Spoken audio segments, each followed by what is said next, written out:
Ça va très très bien. Oui, c'est cool.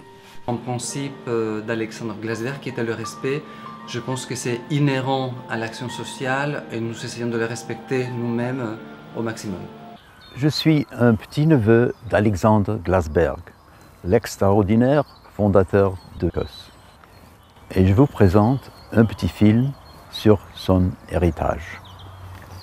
Il est né en Ukraine en 1902 dans une famille juive russophone. Il s'installe en France en 1932 et devient prêtre catholique. Pendant la période de Vichy, basé dans une paroisse de Lyon, il apporte une aide courageuse aux personnes qui avaient fui des régimes fascistes pour la France inoccupée. Et il sauve de nombreux réfugiés juifs de la déportation. En conséquence, il est recherché par la Gestapo et se cache dans une paroisse du Tarn-et-Garonne sous un pseudonyme. Là, il rejoint la résistance.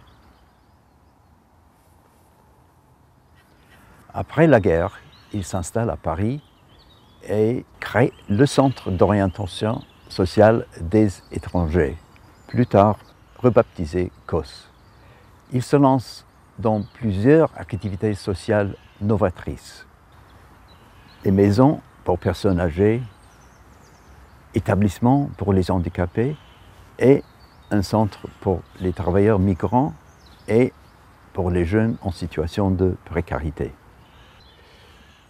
L'abbé Glasberg insiste que son travail ne porte pas sur la charité, mais sur la justice sociale.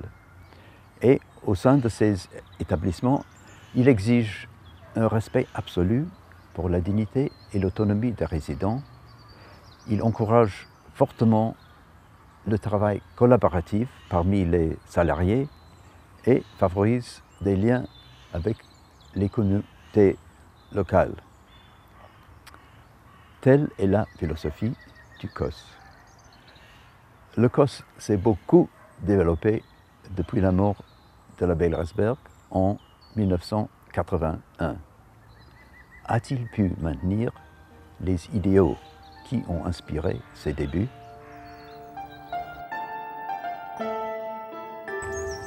Bientôt, je vais visiter le centre Les Sureaux à Montreuil. Le centre est établi par Alexandre Glasberg en 1967 afin de donner un soutien aux jeunes en situation de précarité et aussi aux travailleurs migrants. 50 ans plus tard, Les Sureaux a été reconstruit et aujourd'hui il fournit deux types de services. Un foyer pour les jeunes vulnérables et un foyer pour demandeurs d'asile. J'ai hâte de rencontrer le directeur, Vincent Aroca. Nous avons un hébergement collectif, il y a 59 logements, il y a 9 logements partagés et 50 studios. Ça c'est les studios et les appartements.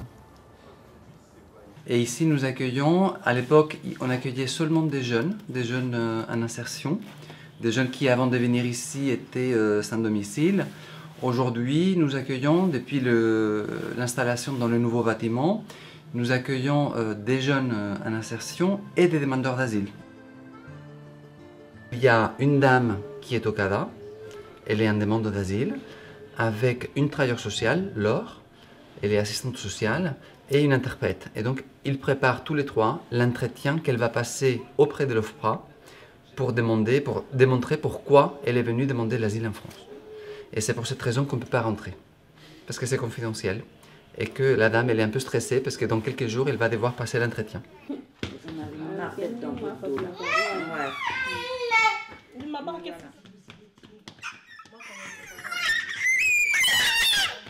Ma fonction consiste à mettre en place des ateliers.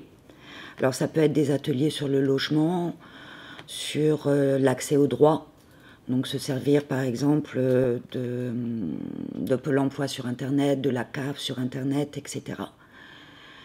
Et je suis aussi chargée d'ouvrir le COS sur l'extérieur. Moi, ma mission ici, c'est d'accompagner les personnes demandeurs d'asile ou les jeunes en réinsertion dans des accompagnements administratifs. Ça peut être à l'assurance maladie, à la CAF, par exemple.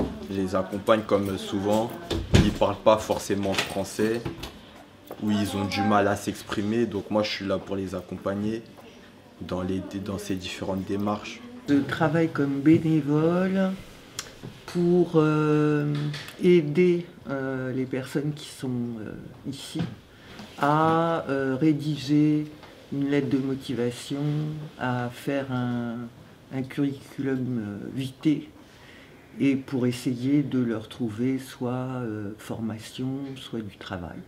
C'est pour faire des démarches de recherche d'emploi, des recherches de preuves pour la demande d'asile. Donc les gens viennent ici, s'installent, consultent Internet, ils peuvent imprimer des choses. Et c'est aussi un endroit pour communiquer. La plupart des personnes viennent de l'étranger. Du coup, ils viennent ici pour se connecter sur Facebook, sur les médias, sur les réseaux sociaux pour communiquer avec le pays, avec la famille qui est au loin. Allez donc. Ma mission, ça sera de découvrir tout ce qui va être les écrits professionnels, la vie avec les résidents, les accompagner, développer l'autonomie.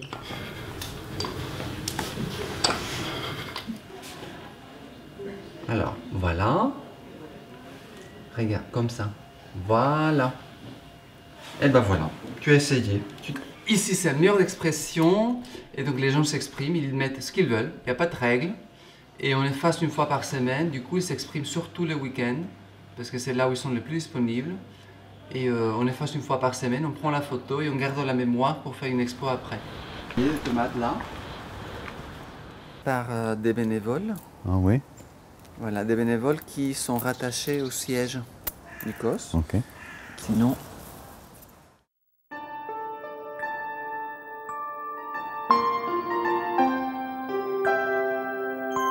Moi, la coche est très sympa pour moi.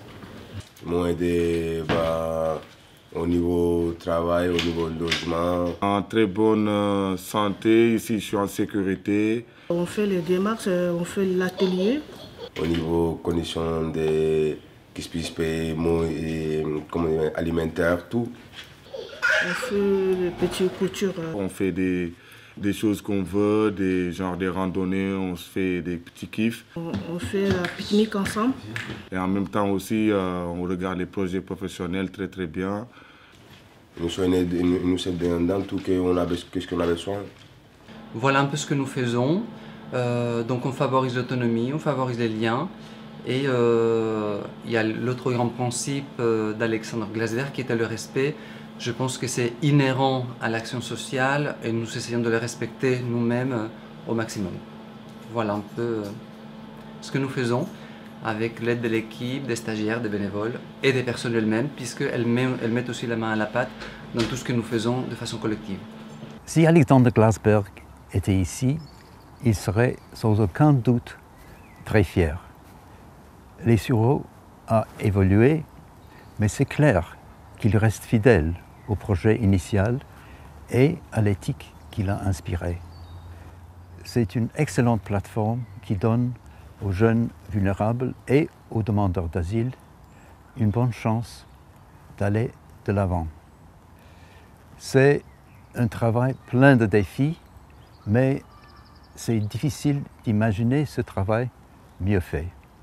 Les Sureaux est un vrai modèle pour les deux services qu'il fournit.